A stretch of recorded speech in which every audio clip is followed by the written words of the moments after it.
Good evening, everyone. This is a meeting of the Citizens Advisory Committee for Capital Expenditures. Today is Thursday, September 23rd, 2021. As you can tell from the agenda, we don't have particular presentations this evening, but what we are doing this evening is going over the initial results from the initial survey that was circulated last week regarding some of the regarding the projects that have been presented up to this point. If you recall from our earlier conversations about how best to solicit input, it was suggested that let's do a sort of a dual survey approach so that you could see where other members of the committee are on any given project and sort of gauge the temperature of the group. And then we could follow up with a second survey to conclude getting input from the committee so that the capital committee can then reconvene and start considering your input. So what I'd like to do, and I'll briefly go through this, is there were a couple of documents I circulated on the survey results. One is a summary document, and the other actually had all the details for all the individual projects. So what I'd like to begin is to get into the summary document just to show where we are, and then we could take questions starting from there.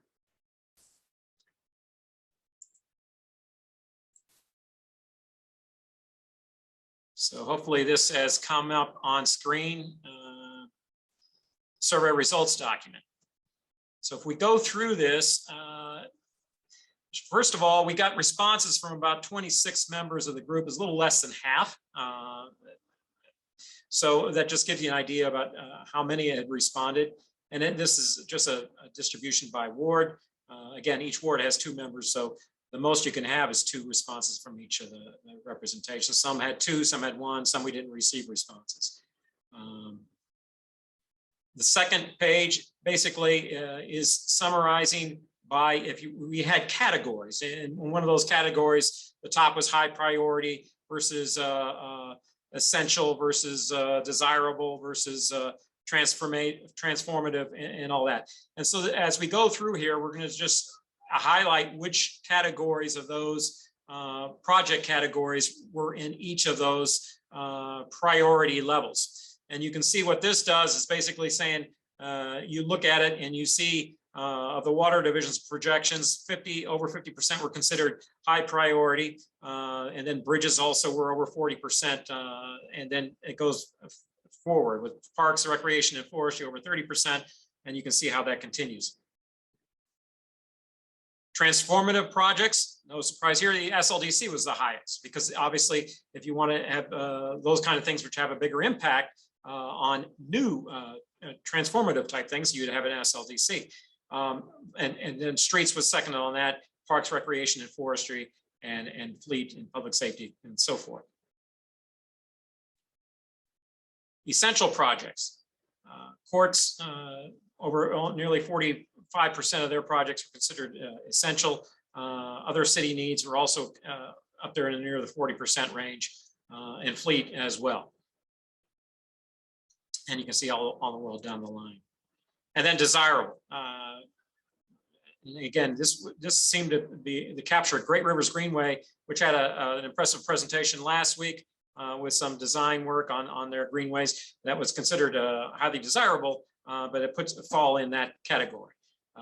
And those desirable, therefore, would be those that are necessarily critical to operations, but would be nice to a nice thing to have, and is a positive development.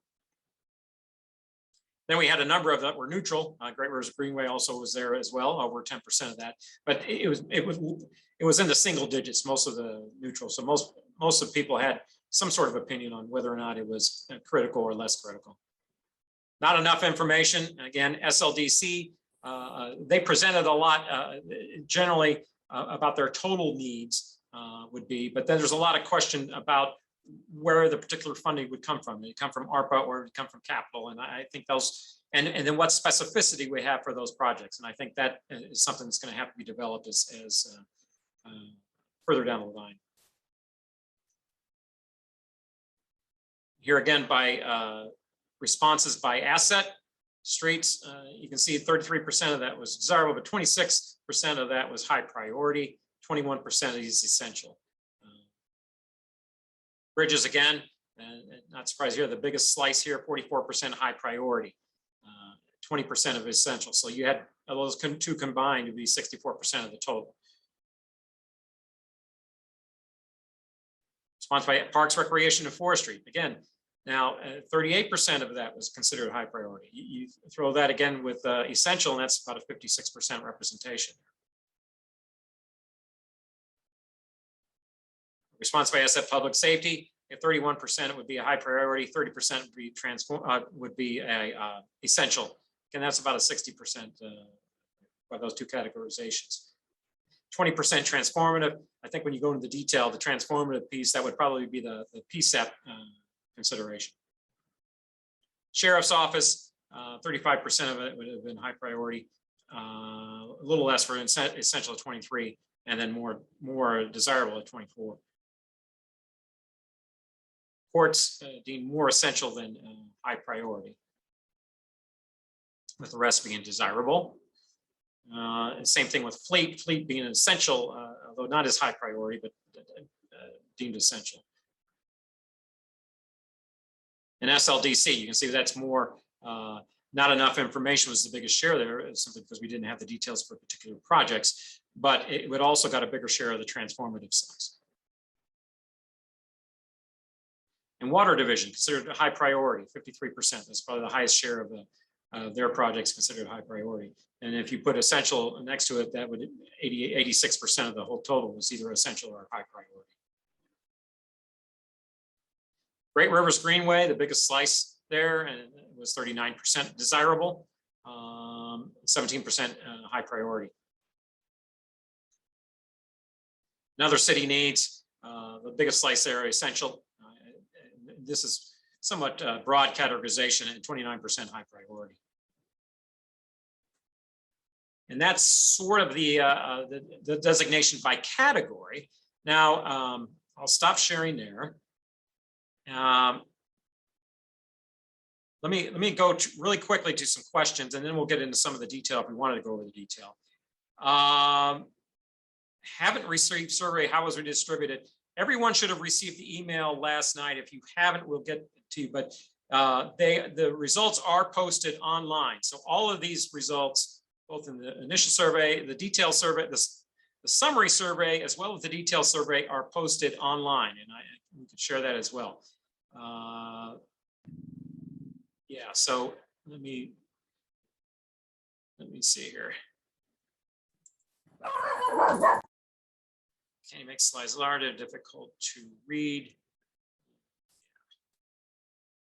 Let's see if I got that. I could.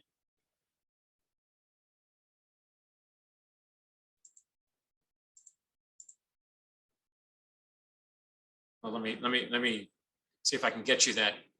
We'll have to post that website so you can pull that up if you haven't, but you should have received that last night about the slides. Does Water Division include water and sewer lines? Sewer lines were not included in the presentation. This is following up on the presentation from last week from Mr. Scooby, and it involves those ones that he presented on. So it does not include sewer.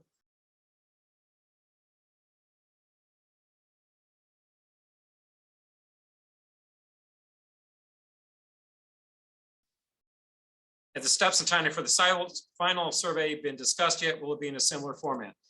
Okay, it's a good question. And this is what we're thinking. The whole idea of this first survey, as I mentioned earlier, because there was expressed desire to have the group sort of see, hey, what else you wanted to sort of exchange ideas and see what everyone else was thinking. And so the idea was that it would be the ability for you to see, in fact, what other how they viewed other projects and what the thinking was. What I would envision for the final survey is actually a little bit more straightforward, and it would be a numerical survey. Again, every project lined up, but scale range of 1 to 10 or so, and you just rank every one. I noticed one of the comments was, oh, there was no, what if you what if you hated a project, you didn't really want it, and there was no option to do that other than low priority? Well, on this next one, there will be a scale, a numerical scale, and that would allow you to, if you didn't particularly want to support a particular project, you could just go to the end of the scale and say, this is where I would rank that project. And so it's a little bit more, it's easier to compile. And so it would give the results so that you can actually just, when the summary of those results come out, you just sort of have an idea about how everyone ranks those. And there wouldn't be any definitional issues with that. Yeah, and then struggle with, I realized service said you could choose more than one response, but didn't explain the weight that appears to be happening. Yeah, I had we went back and forth a little bit on what the ranks would be in this first survey. And again, it was thinking that there would be some qualitative type measurements here. I don't like particular surveys where there's definitional, where it's a definitional question. That's why I think in this second survey that we're going to be issuing after tonight, that it would be simply a numerical scale, no definition required. It's just basically where are you at on various projects, and that would sort of take that definitional aspect out of it and pretty straightforward. I think if you take both the survey results from tonight as well as the commentary and add that to the numerical survey that we would be following up with, I think that could allow you to do that. Hopefully we can still include a comment section for each. We could include a comment section at the end. I think it's important, well, we could include that, and I think we can. I definitely do want you to be concise with your comments, because sometimes when you go, if they get too long, then they may get lost in just the actual presentation of them. As you'll note, all of the survey comments are posted online. Everything's there, so everyone still have access to it. I think it's important to be concise in your responses on that score so that they can get read. So let me, and again, let me, just so you, for those who haven't, if you haven't looked it up, what the detailed surveys include, I can pull that up online. Do that.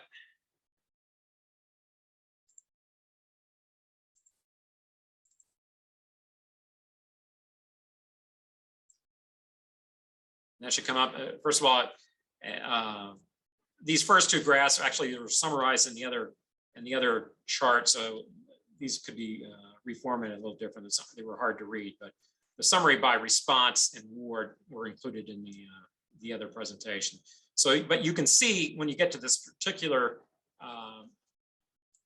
projects themselves, they're all listed there, and it includes both the number of respondents who put it in that particular category and the percentage of the responses that were received that put it in that category. So you can go through each one and see where they all lined up.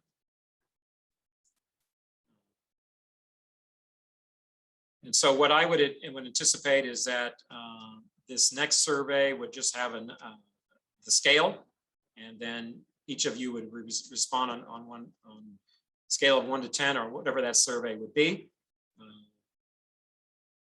That scale is, and then you'd have, and then we'd be able to summarize those pretty cleanly.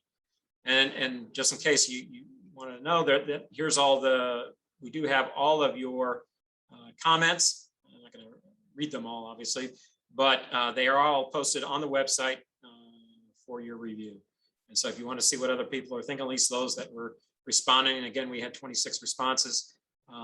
Again, I apologize for the little snafu we had at the beginning, because when we put the survey together, there found out that the Great Rivers Greenway project wasn't included. We put that in there, and it screwed up the loop on the survey responses. So we had to correct that, and hopefully you were able to get the time to respond that you needed.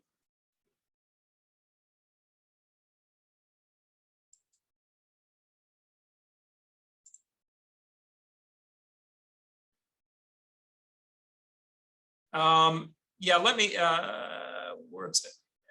The representation from the wards, just so that you know, I can pull that up. Let me pull that up as well.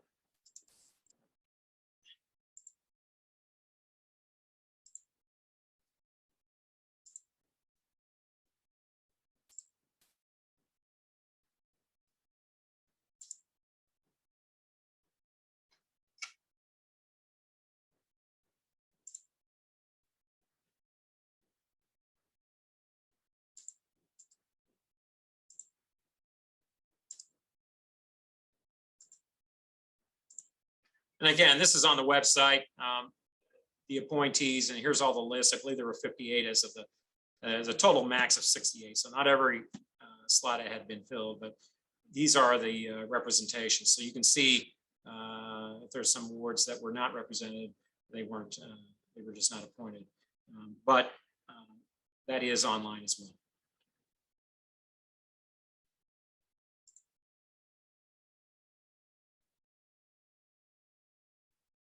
Okay, some directed follow-up to participants who have not completed the next survey to make sure we get a robust response rate would be appreciated. Yeah, I agree. And actually, we will send out, again, I think we're going to, we'll probably have a little more time to respond for this next one. It'll be a little bit more straightforward, and it will be just with the numbers. And so it shouldn't take a lot of analysis to go through. It's just going to be what you would believe to be your reaction to the various projects, and we can do that. And yeah, I find, and I agree with you, I find that reminders go a long way. I know everyone's busy and it's difficult to find time to do that, but hopefully within the next few days, people can take the time, sit down. I think it wouldn't take that much time to go through, particularly with how this is going to be formatted to respond. And again, I appreciate everyone's efforts on this so that we can get something that's collated.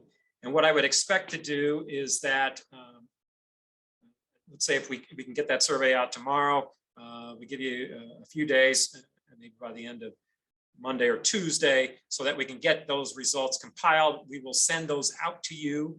And then we need to set up all of these results, both this survey and as well as the second one, would be distributed to the Capital Committee for its consideration as well.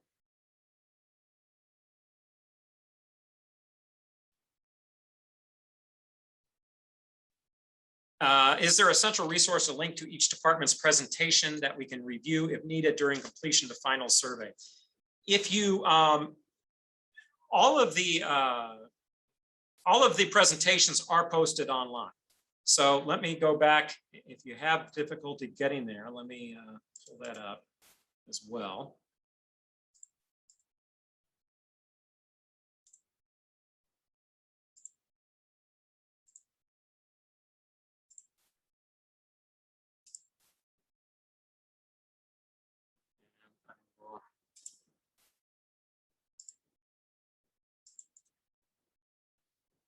Again, this is under, if you go to the Budget Division website and click on Capital Committee, you can see all these meeting materials here.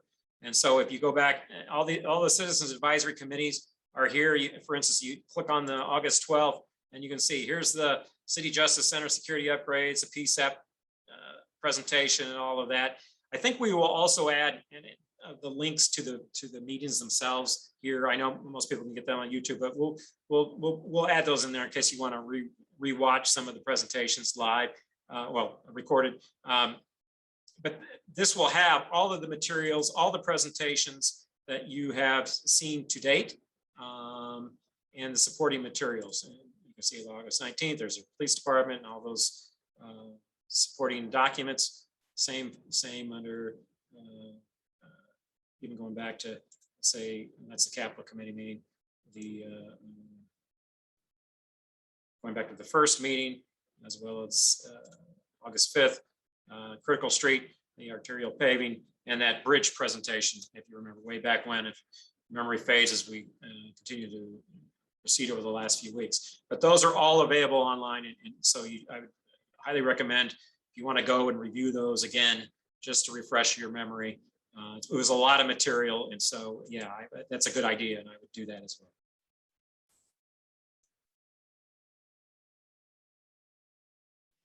Yeah, I actually there are some thoughts on the process and all, and I read through all those notes as well, and I do, and some of the thoughts, for instance, one of the things that, oh, we need our own chair and our own process, and I understand that. Again, and I've said this before, that my intent here in terms of one, how to best go about this process.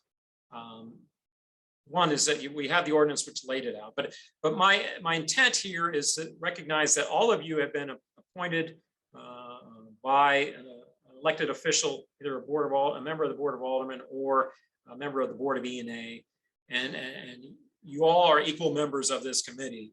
And how do we go about going about business in terms of, so that everyone has an equal voice on this committee? I know there has been some discussions about separate groups and all that entails some different processes.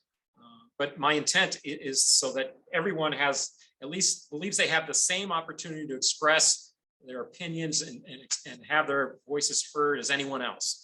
Because sometimes I know that if someone has a inside track to certain things, they might say, hey, well, I don't have that information, or I'm not available. So I've tried to make everyone at least get the same opportunities, and it's up to you to take advantage of that opportunity. But I hope that at least everyone feels that they had the same opportunity to express their opinions on this. And again, any of those comments that were expressed, we'll put out there.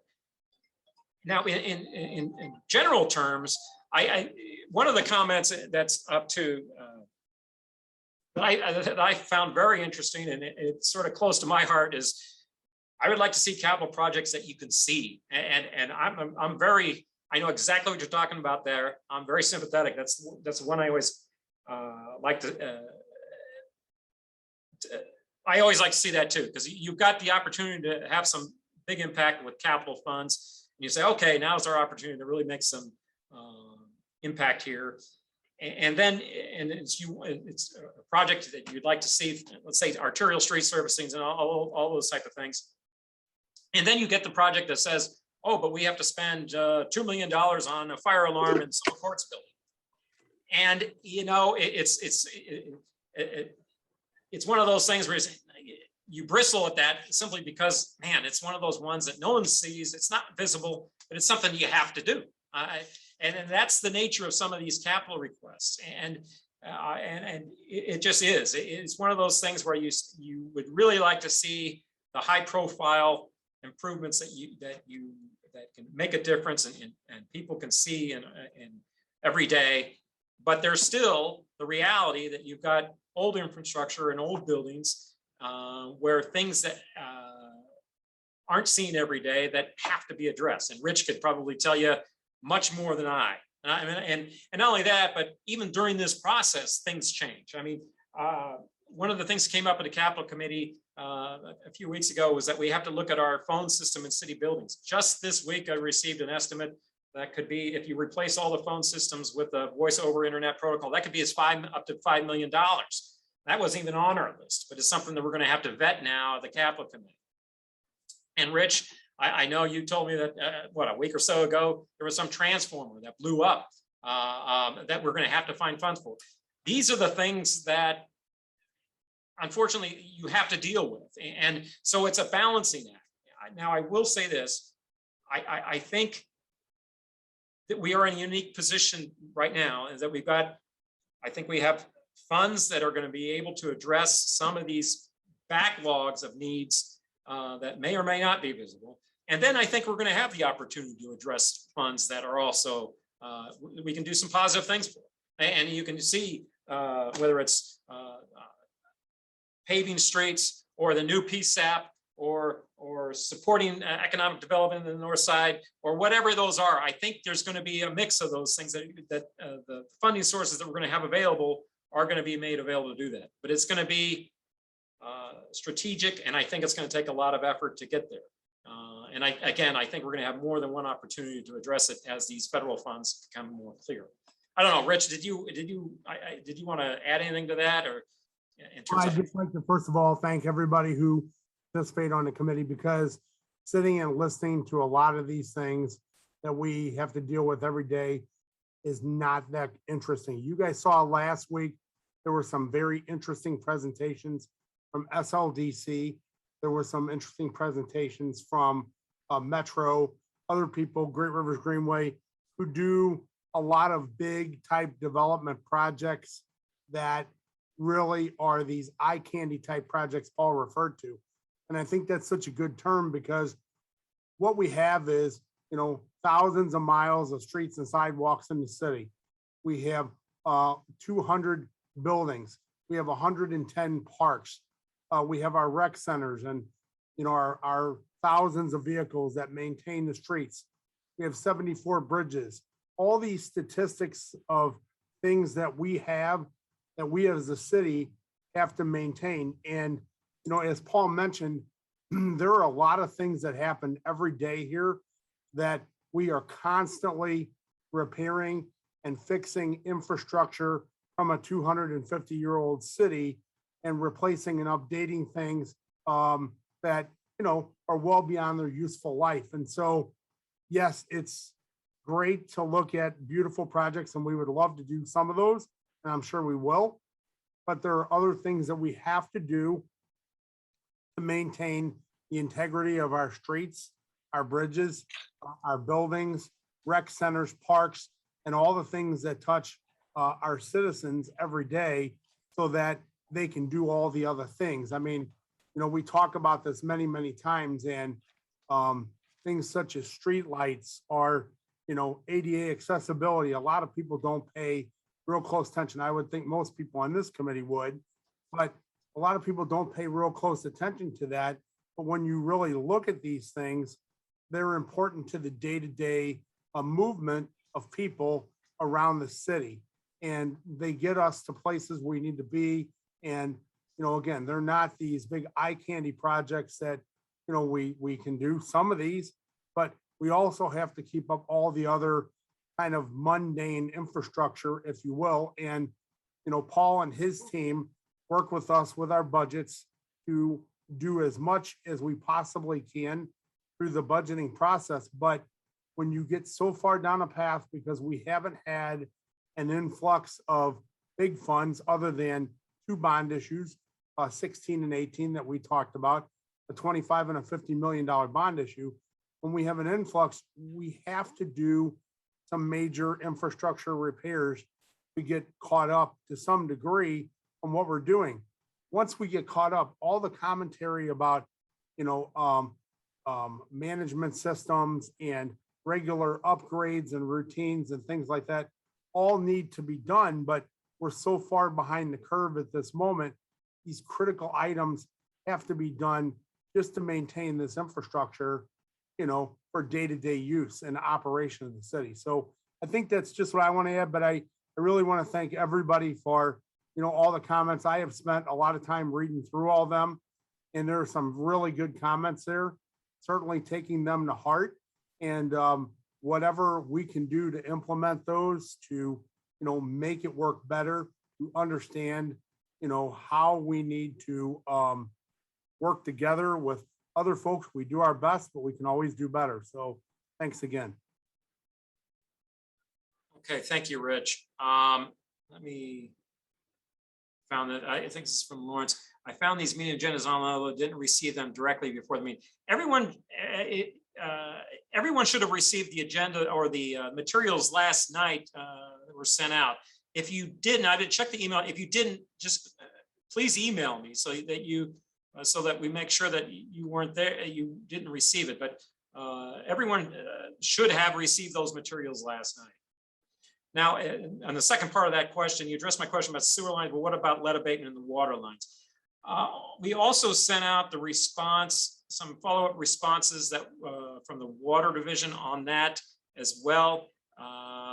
Let me see if I've got that and I could share that response from. Let's see here.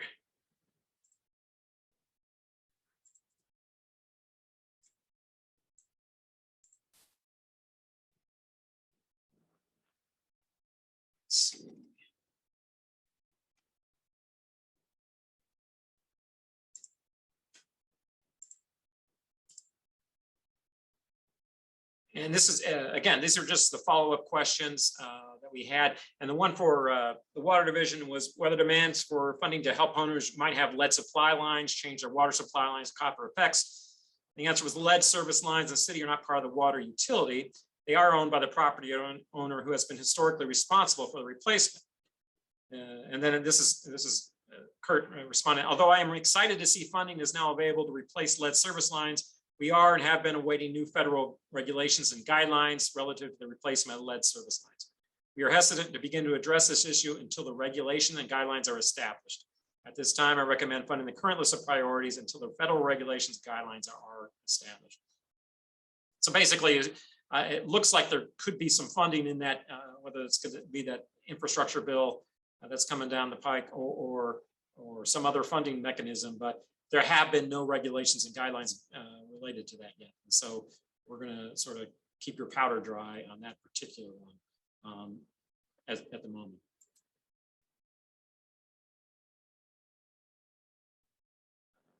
I understand the sentiment here about eye candy, but I really think the point from Neil Richardson regarding catalytic investment, we have to do both infrastructure and development. We have to do both. And we can't just say, woe is us, we can only handle infrastructure. Because that's a race to the bottom. That seemed to be a lack of communication. The Capital Committee and SLDC plan should be addressed. Appreciate the opportunity to help assist the city and definitely appreciate all the work our civil servants do in trying to do better every day for St. Louis. Thank you, Nate. Yeah, I think there are separate roles between development and capital, but I think there are, they do need to be coordinated. Obviously, I think there is expressed desire that we want to see investment in some of our north side communities that haven't received it, and you want to see development there. And but I think when you invest the capital there, you do need to be able to coordinate with the development agency. You say, let's say you're building a sidewalk or repairing a street. You want it to be in an area that's going to be developed. You don't want to just put it there and hope for something to happen. So that obviously has to be coordinated. And I think we'll have the opportunity to do that. I think there's going to be a lot of funds out there for development to pursue some of those efforts. And to the extent that there will be requests for, let's say, oh, well, we're building houses here, we need street improvements, or we need sidewalk improvements. I think there's going to be an opportunity to do that. But again, I think it's important, and I agree with you on that comment. It needs to be coordinated so that you get, so that it's done efficiently, and you get the biggest bang for the buck. Did everyone get to fill out the survey? We give the opportunity to everyone to fill out the survey, but not everyone did. So what I would like to do, again, when we send out the second one, and we'll send it out and give it out plenty of time. And again, it's going to be simpler, given that it's just be numerical scale. I would again encourage all to, as many as they can, to participate. And even those who are not on this call, they'll be getting it as well. And we'll send out a reminder. And so we'll try to push that as much as we can.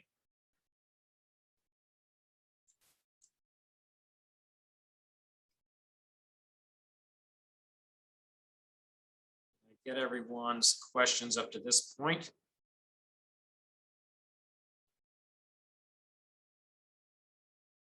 I think I did.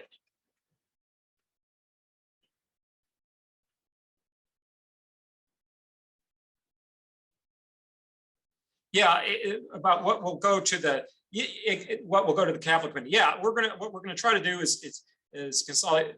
We'll have both these results as well as the next survey presented to the Capital Committee as what as sort of representative of what the thoughts of the Citizens Advisory Committee are on these projects. Yeah, that's how we would envision it.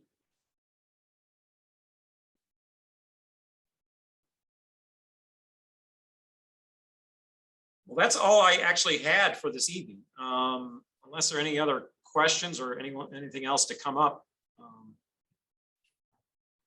Paul, Beverly messaged me. I think she meant to message the group, but she said she did complete one, but that wasn't reflected in the survey response. So yes. Okay, yes.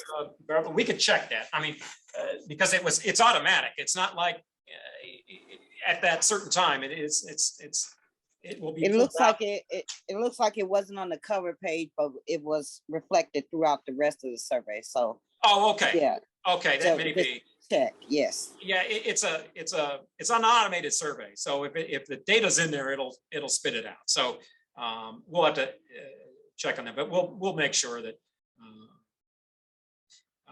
that your responses are reflected in there. And one thing I did omit, I wanted to make sure that we didn't want to have individual emails addresses in there as well, because we're posting this online, so we didn't do that as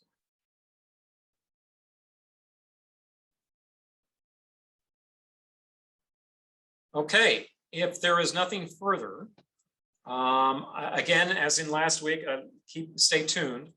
What I'd like to do is sometime tomorrow, we'll be sending out a second survey to the entire group, and we'll have a few days to respond with that. And again, I believe that's going to be more of a numerical scale, which needs no definition, and it should give us a little bit more insight into how you all are perceive the projects, and I think this will give us an idea about where you all stand and give us some feedback that we can take back to the Capital Committee.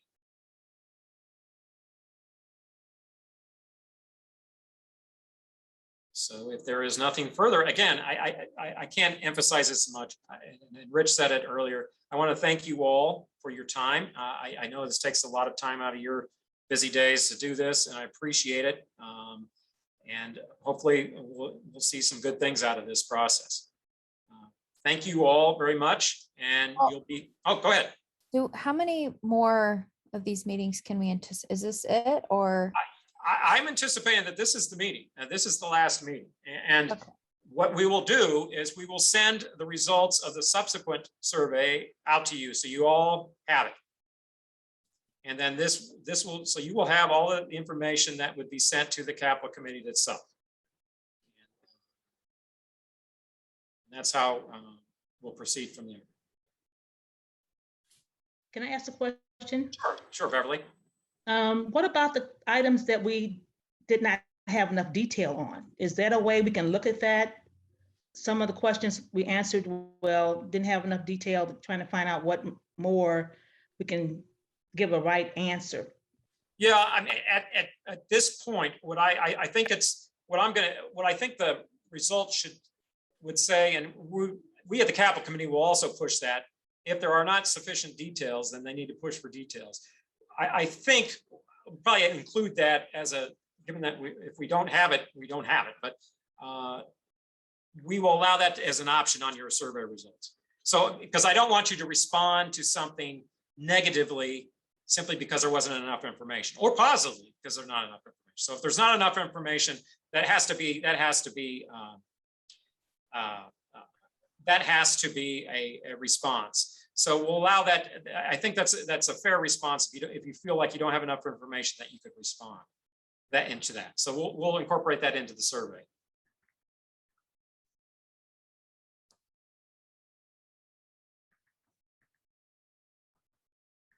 Any other questions?